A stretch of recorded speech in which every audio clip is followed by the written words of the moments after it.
Despertando el carcelero y viendo abiertas las puertas de la cárcel, sacó la espada y se iba a matar, pensando que los presos habían huido. Mas Pablo clamó a gran voz, diciendo: No te hagas ningún mal, pues todos estamos aquí.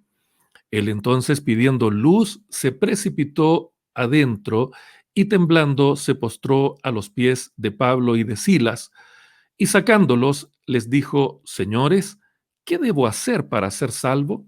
Ellos dijeron: Cree en el Señor Jesucristo y serás salvo tú y tu casa.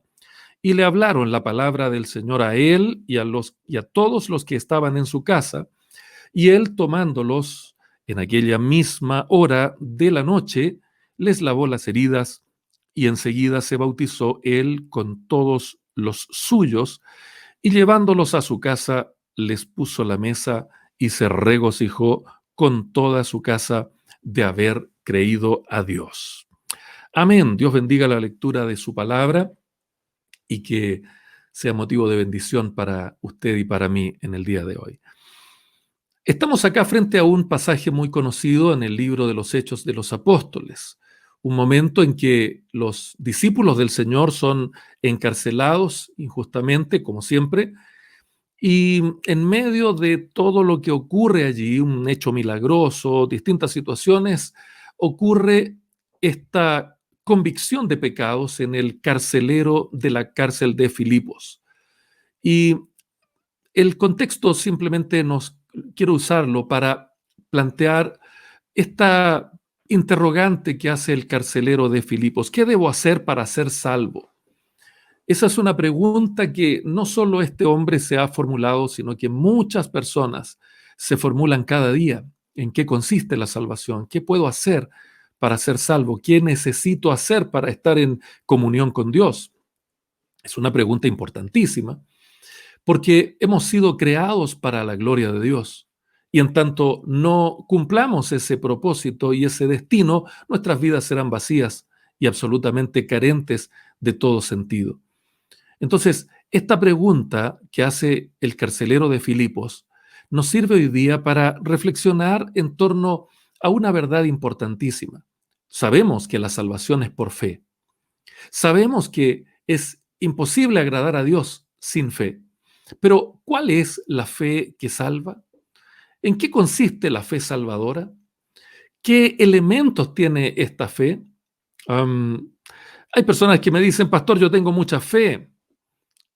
Una señora me decía en una ocasión: yo le tengo fe a la agüita de ruda, es tremenda para sanar enfermedades. Otros amigos dicen: yo le tengo fe a este candidato, y tristemente después se decepcionan.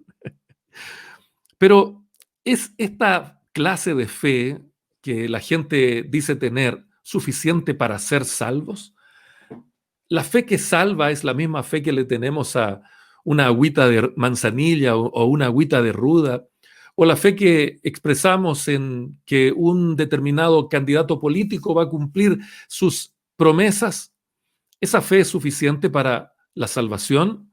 Bueno, el relato que Lucas hace aquí en la conversión del carcelero de Filipos realmente es muy esclarecedora, porque nos muestra una conversión genuina, nos muestra una persona que verdaderamente desarrolló fe en el Señor Jesucristo y esta fe le llevó a ser salvado. Hay varios aspectos en lo que la fe salvadora requiere y respecta, pero en esta mañana quiero compartir solamente 3 grandes aspectos para que podamos entender qué es la fe salvadora y qué implica ella. En primer lugar, la fe salvadora contiene el Evangelio. La fe salvadora requiere un contenido intelectual, requiere una información, requiere una serie de datos históricos relevantes relacionados, por supuesto, con el Señor Jesucristo. Y a estos datos relevantes les llamamos el Evangelio. Mire, por favor, en Hechos capítulo 17, versículos 2 al 4, vamos a encontrar allí un pasaje que nos va a ayudar bastante. Dice: y Pablo como acostumbraba, fue a ellos y por 3 días de reposo discutió con ellos. Mire acá, declarando y exponiendo por medio de las Escrituras que era necesario que el Cristo padeciese y resucitase de los muertos, y que Jesús, a quien yo os anuncio, decía él, es el Cristo. Y algunos de ellos creyeron y se juntaron con Pablo y con Silas, y de los griegos piadosos gran número y mujeres nobles no pocas. En este relato podemos encontrar elementos absolutamente esenciales que necesita una persona saber, conocer y entender para que pueda tener fe salvadora, para que pueda desarrollar esta fe que trae la salvación de Dios. Y esos datos, esa información, esa predicación se refiere al Evangelio. El Evangelio se refiere a Cristo y a las obras de Cristo. ¿Y por qué? Porque las obras nuestras no nos pueden salvar. Pablo les escribe a los Efesios en el capítulo 2, versículos 8 y 9, y les dice, porque por gracia sois salvos, por medio de la fe, y esto no de vosotros, pues es don de Dios, no por obras para que nadie se gloríe. Es decir, nosotros no podemos hacer nada para salvarnos a nosotros mismos. El carcelero de Filipos no podía hacer algún acto, alguna acción, algún esfuerzo, algún sacrificio para alcanzar el favor de Dios. El único que agrada al Padre es Jesucristo. El único que puede decir que agrada en plenitud a Dios es Jesucristo. Por lo tanto, cualquier cosa que nosotros hagamos no va a traer ningún cambio, no va a traer ninguna transformación, no va a traer ninguna acción de redención. Pero las obras de Cristo que agradan al Padre porque son obras justas, esas obras sí pueden traer salvación y vida eterna. Solo las obras de Jesús pueden salvarnos.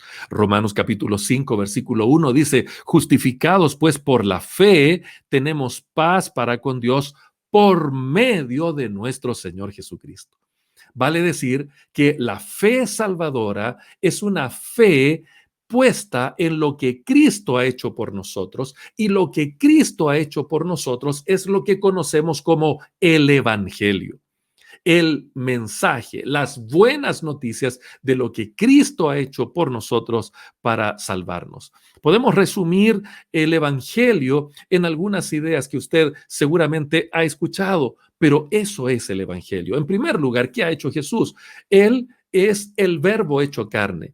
Durante este mes de diciembre estamos celebrando el nacimiento de Jesús. ¿Y por qué lo celebramos tanto? Yo no entiendo, porque hay personas que detestan celebrar el nacimiento del Señor y están más enfocados en una fecha específica, en un lugar específico. Olvídese de eso. Nosotros celebramos siempre el nacimiento de Cristo. Y si en este mes a muchas personas quieren recordarlo y celebrarlo, nosotros nos encanta celebrarlo. ¿Por qué nos gusta celebrarlo? Porque al nacer Jesucristo en Belén de Judea, lo que ocurre es la primera obra gloriosa del Evangelio, que es la encarnación, en donde el Verbo se hace carne. Dios toma forma humana en la persona de Jesucristo.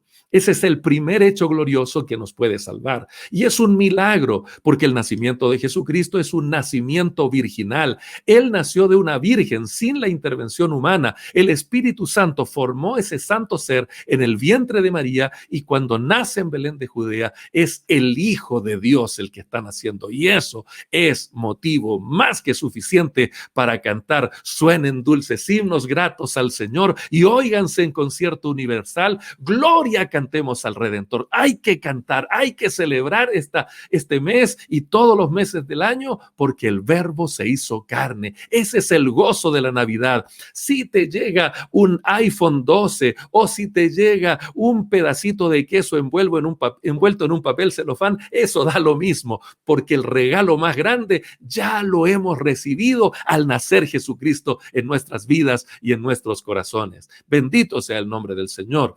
Eso es el Evangelio, es Cristo naciendo, es Dios haciéndose carne. La encarnación es lo que cumple todo el propósito de Dios. El Evangelio sigue no solamente con la encarnación, sino también con la pasión de Jesús. Vale decir, todo lo que fue su sacrificio expiatorio en la cruz del Calvario.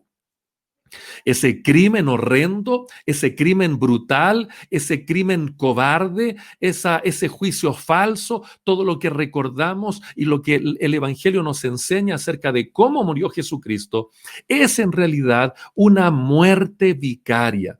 ¿Qué significa eso? Que Jesucristo muere en nuestro lugar. Él toma nuestro lugar. Nosotros deberíamos haber estado allí recibiendo el juicio de Dios por nuestros pecados. Esta muerte cruenta, terrible en la cruz del Calvario era el lugar nuestro. Pero la buena noticia, por eso esta muerte de Jesús es parte del Evangelio, es una buena noticia porque Jesús voluntariamente toma nuestro lugar, Él muere por nosotros y Él recibe sobre sí el justo juicio de Dios por nuestros pecados. Eso es el Evangelio, son las obras de Jesús. Jesús decide morir por nosotros. A él la crucifixión no lo toma por sorpresa. Recuerde usted cuando el apóstol Pedro intenta desenvainar una espada y cortar y matar ahí a los que venían a apresarlo, pero le terminó cortando la oreja a Malco y el Señor Jesucristo lo detuvo. No, Pedro, no te metas en esto, Pedro. Porque el Señor Jesucristo había decidido morir por nosotros en la cruz del Calvario. Es una obra de Jesús. La sepultación.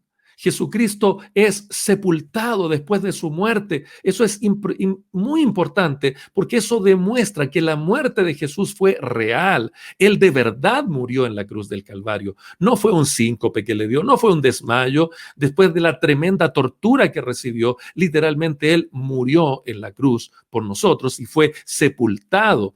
La sepultura de Jesús es el testimonio evidente de que murió en realidad. Y luego, al tercer día, su resurrección. Esto es el Evangelio, son las obras de Jesús. Jesucristo venció la muerte, resucitó de entre los muertos con un cuerpo glorificado. Las evidencias estaban allí, la piedra fue removida, los guardias quedaron impactados y al llegar las mujeres al sepulcro encontraron sus ropas allí y dieron testimonio de que Jesucristo había resucitado. Todo esto es el Evangelio, son datos importantes, es información histórica relevante que necesitamos saber para saber si estamos teniendo una fe genuina, una fe salvadora. Luego está la ascensión. El Señor Jesucristo, antes de ascender al cielo, después de su resurrección, declaró una verdad inconmovible y es fundamental que usted la sepa si usted quiere ser salvo. Jesucristo le dijo a sus discípulos: toda potestad me es dada en el cielo y en la tierra, por tanto, vayan y hagan discípulos. En otras palabras, el Señor Jesucristo no es solo nuestro Salvador, no es solo nuestro vicario, el que toma nuestro lugar. Él es el Señor de la gloria. Él es el supremo. Como dice Pablo a los Colosenses, el protótocos, el primogénito de la creación, el primogénito de entre los muertos, el principal, el más importante, el supremo Señor. En Él, por Él y para Él fueron creadas todas las cosas. Y esa declaración contundente la hace Jesucristo antes de su ascensión a la gloria. Y hoy día está allá, precisamente, en la presencia del Padre, a la diestra del Padre, preparando un lugar para nosotros, intercediendo por cada uno de nosotros en su función sumo sacerdotal. Bendito sea el nombre del Señor. Necesitamos saber esta información, necesitamos entender lo que significa cada una de sus obras para que así podamos nosotros tener una fe genuina en el Señor Jesucristo. Y finalmente, su segunda venida, la verdad gloriosa de la parusia, de la venida del Señor, cuando el Rey vuelve a la tierra. Jesucristo vino por primera vez como un humilde hijo de un carpintero con su madre María para hacer su obra de redención y de expiación, pero ahora vuelve por segunda vez, ya no como un humilde hijo de carpintero, sino que ahora vuelve como el Rey de Reyes y Señor de Señores a establecer definitivamente el reino de Dios. Eso, a grandes rasgos, muy resumidamente, muy torpemente hilvanado, es el Evangelio. Entonces, cuando decimos que la fe salvadora necesita incluir el Evangelio, entonces usted necesita reflexionar y saber qué es lo que está creyendo, en qué está poniendo su fe. ¿Por qué le digo esto?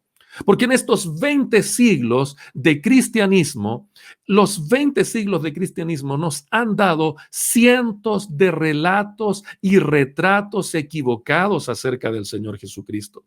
Desde el Jesús gnóstico del siglo segundo, este Jesús que no era Dios, sino que era apenas una emanación de la deidad. De todas las emanaciones era la más defectuosa y que vino solo a traer una gnosis, un conocimiento a algunos iniciados. Ese Jesús es un retrato pobre, oscurecido por el paganismo, es un retrato débil del Señor Jesucristo. Y así sucesivamente, estos 20 siglos nos han dado uno y otro retratos equivocados de Jesús. Hoy día, con esta función de las ideologías de género, incluso ha salido el retrato de un Jesús gay. Imagínese usted. Son retratos oscurecidos. Hemos tenido retratos de un Jesús marxista, de un Jesús hippie, de un Jesús emperador, hegemónico, dictatorial. Cada imagen absurda y ridícula que estos 20 siglos nos han entregado son relatos oscuros, son relatos falsos, son falsos Cristos, son falsos modelos que han generado unas creencias equivocadas, una fe que no salva. Si usted ha puesto su fe en un Cristo inventado por la filosofía, en un Cristo inventado por Hollywood, en un Cristo inventado por alguna secta, déjeme decirle que usted no es salvo. La fe salvadora es creer en el genuino Jesucristo, en el Hijo bendito de Dios, revelado claramente en la palabra bendita del Señor.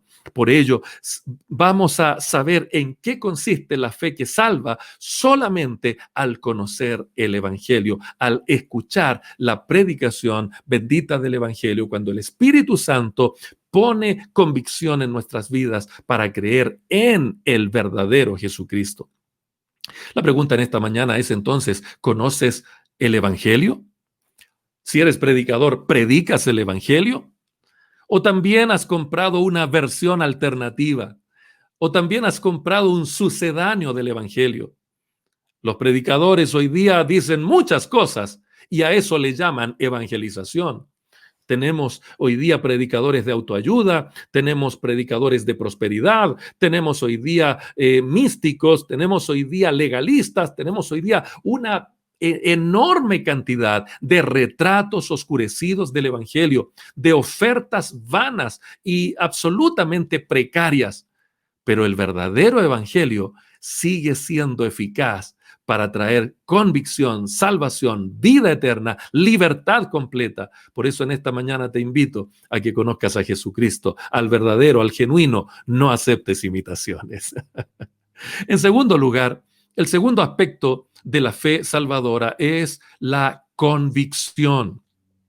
Voy a mirar acá en Hechos capítulo 2, versículos 36 al 38. Hechos capítulo 2, versículos 36 al 38. Vamos a encontrar un texto muy aclarador también. Dice, sepa pues ciertísimamente toda la casa de Israel que a este Jesús a quien vosotros crucificasteis, Dios le ha hecho Señor y Cristo. Al oír esto, se compungieron de corazón y dijeron a Pedro y a los otros apóstoles, varones hermanos, ¿qué haremos? Pedro les dijo: arrepentíos y bautícese cada uno de vosotros en el nombre de Jesucristo para perdón de los pecados y recibiréis el don del Espíritu Santo. Bendito sea el nombre del Señor para siempre. Esto es la convicción que produce la fe salvadora, la convicción que está centrada en el Señor Jesucristo.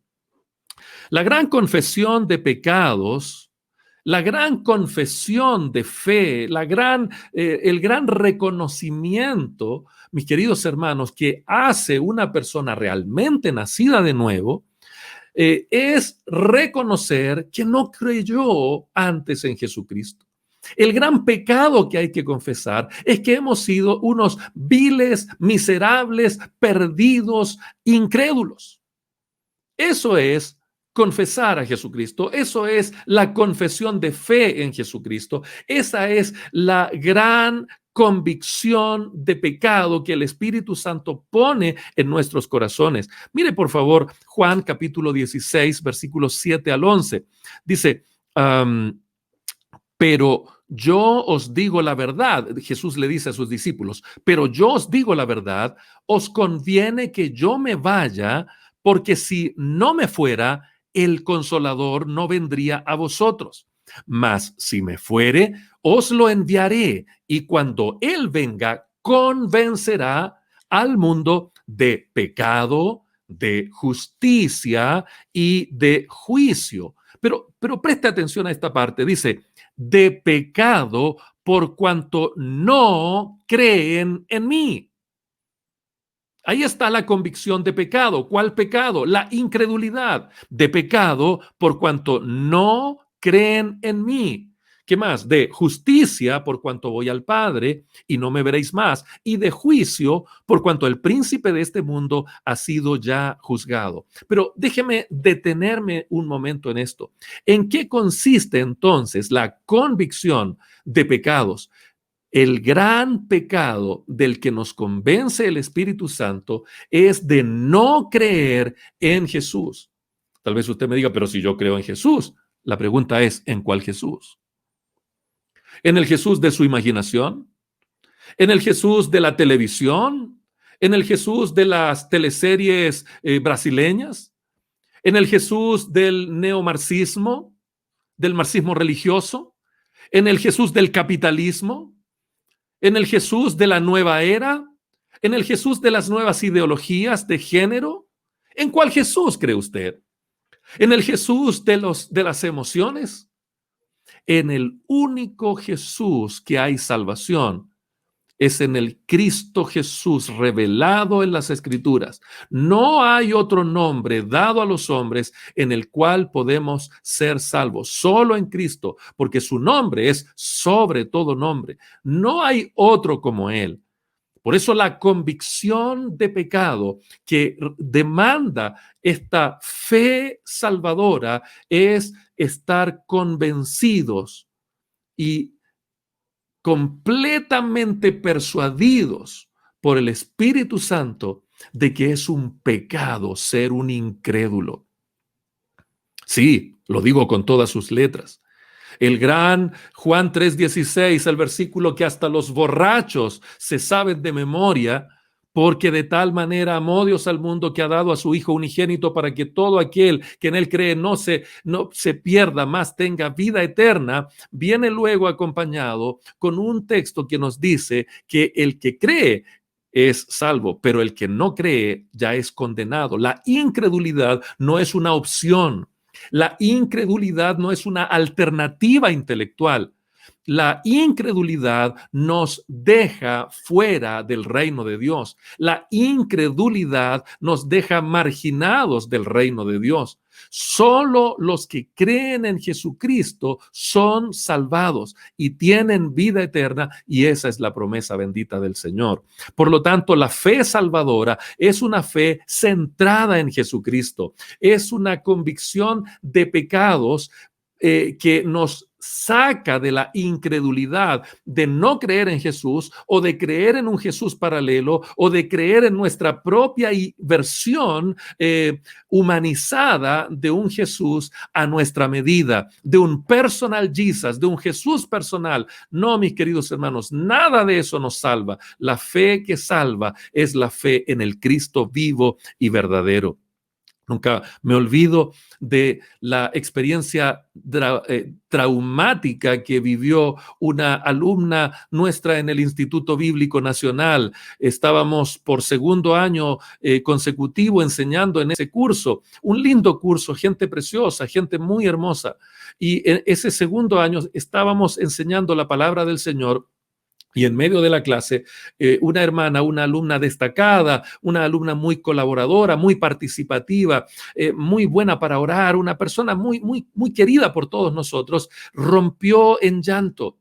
Y mientras estábamos tratando de saber qué pasaba, ella no podía controlar su tristeza, su llanto, pero a la vez era un llanto mezclado con gratitud.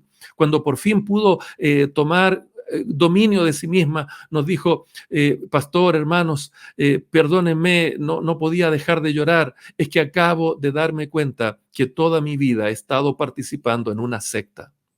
Se dio cuenta por la palabra del Señor que había participado de una religiosidad evangélica, pero que no era la verdad del evangelio. Se les predicaba de un Cristo alternativo, se les enseñaba un evangelio diferente, se tomaban la Biblia, tomaban ciertos elementos de la liturgia cristiana, pero era otra verdad, otra enseñanza, otro Cristo, otro evangelio. Pero la palabra de Dios puesta en el corazón de esa mujer y la convicción que el Espíritu Santo puso en ella le hizo darse cuenta que pese a ser una gran persona a los estándares humanos y de tener una religión y de desarrollar una vida piadosa, no era salva.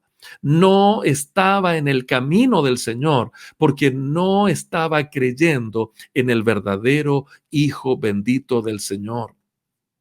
Qué terrible, podemos decir, cuántos años malgastados en una ideología equivocada, pero qué glorioso es saber que por pura gracia el Espíritu Santo tomó la palabra, la puso en el corazón de esa hermana y pudo conocer al Señor Jesucristo. Santo es el nombre del Señor para siempre. Hay muchas personas en las iglesias que realmente no conocen a Jesucristo, no creen en Jesucristo y no sirven a Jesucristo, sino a una imagen distorsionada del Señor. Seguramente han escuchado, han aprendido, han repetido muchas frases, pero no las comprenden y de verdad nunca se han arrepentido. Seguramente sí se arrepintieron de robar, sí se arrepintieron de matar, de mentir, de engañar a su esposa o a su esposo, un sinfín de pecados, seguramente han confesado esos pecados, pero realmente la convicción de pecado es tener una claridad provocada por el Espíritu Santo a la luz de la palabra de Dios que nos lleve a reconocer que no estamos creyendo verdaderamente en el Señor Jesucristo. Recuerde usted cuando el apóstol Pedro es confrontado junto a los demás discípulos y Jesús les pregunta a los discípulos, lo hace de una manera muy, muy tierna, muy respetuosa. No les pregunta directamente, primero le dice, hey, ¿quién dicen los hombres que es el Hijo del Hombre? ¿Quién dicen los hombres acerca de mí? Y seguramente muchas de las expresiones que utilizaron los discípulos en esas respuestas eran realmente lo que ellos pensaban. Unos dicen que eres Jeremías, otros dicen que eres el profeta que había de venir, Elías, etcétera, etcétera. Hay muchos argumentos. Y luego el Señor pregunta, ¿y ustedes quién dicen que soy yo? Es notable que si todos ellos hubieran tenido claridad, todos habrían respondido al unísono, pero no respondieron todos. Pedro responde y dice, tú eres el Cristo, el Hijo del Dios viviente. Dos elementos grandes. En primer lugar, tú eres el Mesías, el Cristo, el ungido, el único. No hay otro Mesías que tú. Y en segundo lugar, la filiación divina. Tú eres el Hijo del Dios viviente. Tú eres Dios hecho hombre. Entonces Jesús le dice a Pedro, bienaventurado eres, Simón, hijo de Jonás, porque esto no te lo reveló carne ni sangre, sino mi Padre que está en los cielos. Como usted puede notar, la verdadera convicción de pecados, la verdadera persuasión que solo el Espíritu Santo produce en los genuinamente salvos, siempre tiene que ver con Jesucristo. Si no conocemos el Evangelio, si somos unos flojos negligentes que ni estudiamos la Biblia, difícilmente vamos a tener convicción genuina de que estamos adorando a un Jesús falso, a un Jesús nacido en la religiosidad, en un Jesús pagano, en un Jesús truqueado, en un Jesús mal dibujado.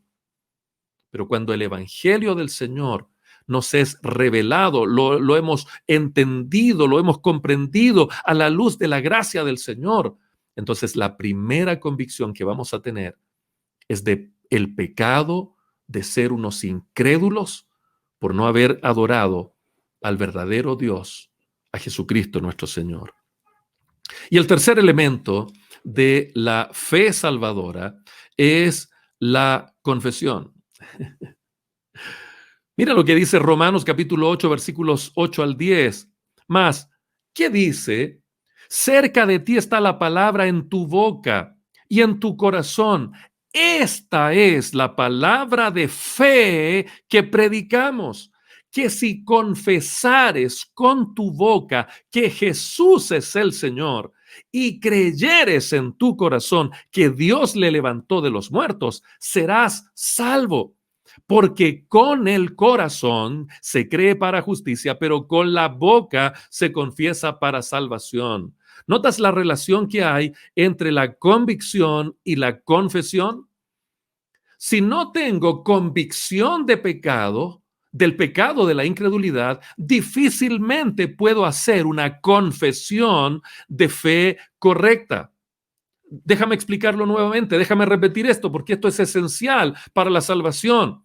Si no tengo convicción genuina de mi pecado de incredulidad, entonces difícilmente mi confesión de fe va a ser genuina.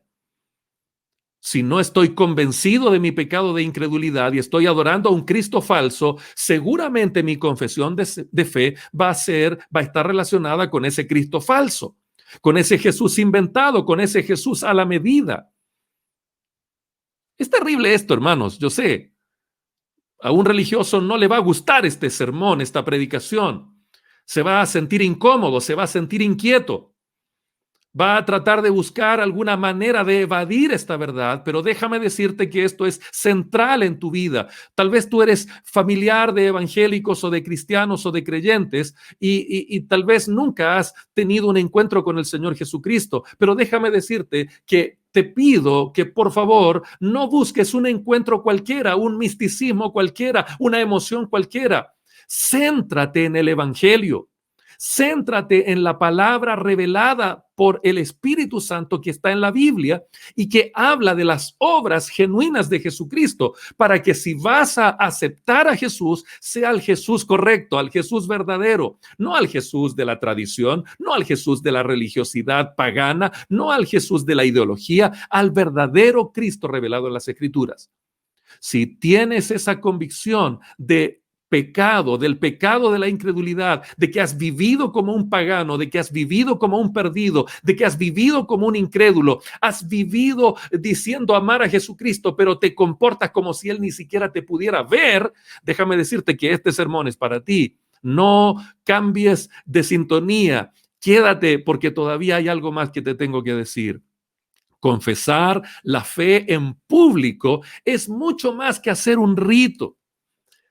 Cuando de verdad hemos escuchado el verdadero evangelio y hemos comprendido que las obras de Cristo Jesús nos pueden salvar, porque las mías no me pueden salvar, y el Espíritu Santo ha traído convicción de pecado y me he dado cuenta de que no estoy creyendo ni adorando genuinamente al verdadero Jesucristo, entonces necesito confesar públicamente mi fe. Pero déjame decirte que la confesión de fe no es un rito, no es un acto, no es un momento en mi vida, no es una performance para la que me preparo con un poco de lágrimas, con un poco de música emocional. No, no, no, no, no, no tiene nada que ver con eso. La confesión de fe es el cambio de vida que se hace público por haber creído en Jesucristo. Eso es mi confesión de fe. Esto implica un seguimiento a normas y a un compromiso de por vida. Déjame verlo en la palabra del Señor. El carcelero de Filipos confesó su fe ante otras personas. Mira los versículos 31 y 34. Dice, ellos dijeron, cree en el Señor Jesucristo y serás salvo tú y tu casa. Y ahora salto al 34. Y llevándolos a su casa, les puso la mesa y se regocijó con toda su casa de haber creído a Dios. La confesión de fe, mis queridos hermanos, entonces, no es solo una frase que se dice, una oración que se dice en un momento frente a un grupo de personas y nada más. La confesión de fe es el inicio de un camino de exposición pública, de compromisos públicos con el Señor Jesucristo. Los tesalonicenses en el capítulo 17, versículo 4, también han hecho su confesión de fe. Mira lo que dice. Y algunos de ellos creyeron y se juntaron con Pablo y con Silas. Y de los griegos piadosos, gran número. Y mujeres nobles, no pocas. Fíjate lo que hicieron los tesalonicenses. Esto es la confesión de fe. Hay personas que piensan que su confesión de fe es decir, confieso que Jesucristo es el Señor y creo que ahora soy salvo y listo, y eso es todo. No, mi hermano, no tiene nada que ver con eso. Ese es un acto inicial, ese es un paso muy hermoso. Es la primera vez que haces una declaración pública de tu fe en Jesucristo. Pero fíjate los tesalonicenses y se juntaron con Pablo y con Silas. Tú puedes haber hecho tu confesión de fe en tu siembra, en tu célula, en tu grupo hogareño, en la intimidad de tu casa, escondidito allí con tu mamá, con tu papá, con tu abuelo evangélico y piensa que eso es todo. No, hermano, ahora te tienes que juntar con otros. Tienes que juntarte con Pablo y Silas. Tienes que unirte al cuerpo de Cristo. Tienes que hacerte parte de la iglesia. No puedes desarrollar tu confesión de fe pública en privado. Eso es absurdo. No puedes tener tu grupo íntimo. Ay, no, yo no me junto con los demás porque son tantos los problemas en las iglesias que mejor olvídate de eso. Eso no es una confesión de fe. La confesión de fe es el inicio glorioso de públicamente vivir tu fe en Cristo, de adherir públicamente a la iglesia que es el cuerpo de Cristo, de comprometerte con la gran comisión en conjunto con otras personas. No puedes vivir el evangelio aislado. No puedes dejar de estar junto al rebaño y andar esperando que cada día, que de tiempo en tiempo, el buen pastor pierda su tiempo yéndote a buscar como una oveja descarriada.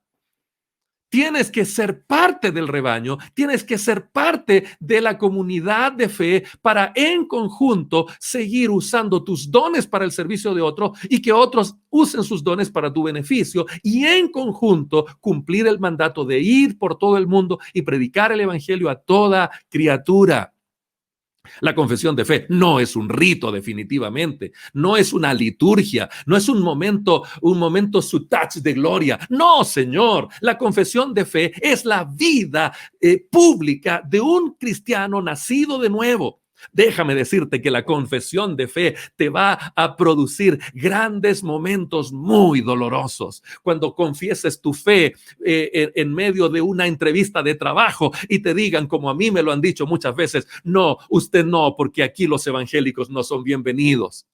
Cuando vayas a llevar a tu hija a un colegio católico para ponerla allí, como a mí me pasó, y me digan, no, señor, este es un colegio católico, no es para usted, usted es un pastor, por lo tanto, este no es un lugar para su hija. Eso es confesar tu fe, estar dispuesto a decir, yo amo a Jesucristo, aunque estés en medio de un mundo de personas que lo odien. Eso es confesar nuestra fe en Jesucristo. La gente dice, yo hice mi confesión de fe. Hermano, tú tienes que confesar tu fe públicamente, diariamente, permanentemente. Confesar tu fe en Jesucristo es que tu Facebook esté lleno de la palabra del Señor, es que tu Instagram esté lleno de la palabra de Dios, es que tus redes sociales hablen acerca de Jesucristo, aunque te bloqueen, aunque te maldigan, aunque te digan miles de cosas, aunque te critiquen y te juzguen. Eso es hacer una confesión de fe. No es un rito, no es un momento freak, no es una performance emocional para tener un momento de intimidad. Hermano, confesar tu fe en Jesucristo es unirte con los que son apuntados por el dedo de los mundanos y paganos. Bendito sea el nombre del Señor para siempre. A Cristo se le confiesa cada día. Jesús le dijo a sus discípulos en Mateo 16:24. Entonces Jesús dijo a sus discípulos: si alguno quiere venir en pos de mí, niéguese a sí mismo y tome su cruz y sígame. Otro de los evangelistas dice: tome su cruz cada día. ¿Cuándo hiciste tu confesión de fe? Yo la estoy haciendo ahora públicamente frente a estas pantallas, y en este momento hay 49 personas que están escuchando mi confesión de fe. ¿Cuándo hiciste tu confesión de fe? Cada día tomamos la cruz, cada día decimos que seguimos a Jesucristo y nos amoldamos a sus normas, a sus estatutos, dejamos que Él gobierne nuestros pensamientos, nuestra forma de hablar, nuestra forma de sentir, nuestra forma de actuar, la manera en que enfrentamos a los que nos odian, la manera en que actuamos con los que pecan contra nosotros. Cada día confesamos nuestra fe en el Señor Jesucristo. Por eso Pablo en Gálatas 2:20 dijo: con Cristo estoy juntamente crucificado y ya no vivo yo, mas vive Cristo en mí, y lo que ahora vivo en la carne lo vivo en la fe del Hijo de Dios, el cual me amó y se entregó a sí mismo por mí. Bendito sea el nombre del Señor. Te pregunto entonces en esta mañana, ¿tienes fe salvadora? ¿Has creído en el verdadero Jesús? ¿Conoces el Evangelio de Jesús? ¿O llegaste a la iglesia porque un viejito amoroso en la calle te dijo: venga a Cristo para que le sane las enfermedades? ¿O porque alguno en la calle te entregó un pancito de vida con una gran promesa? ¿Por qué estás donde estás? ¿Por qué crees lo que crees? ¿Por qué dices que eres cristiano? ¿De verdad crees en el Jesús verdadero, único, revelado en la palabra del Señor? ¿O te tragaste ese Cristo de la ideología de género, o el Cristo de los gnósticos, o el Cristo de los marxistas, o el Cristo de los materialistas? Te compraste el Cristo de los emprendedores, ese que está ahí para ponerte más clientes todos los días. El Cristo de los que quieren plata, el Cristo de los que quieren fama, el Cristo de los que quieren gloria. El Cristo de esos tipos que dicen que Jesús les da todos los años un yate nuevo, un avión nuevo. El Cristo de los multimillonarios. ¿Cuál es el Cristo en el cual estás creyendo? El Cristo del Evangelio. El Cristo del Evangelio bíblico. Ese es el Cristo que puede salvarte, darte vida nueva, poner tu nombre en el libro de la vida, y te aseguro que creyendo en Él tenemos vida eterna.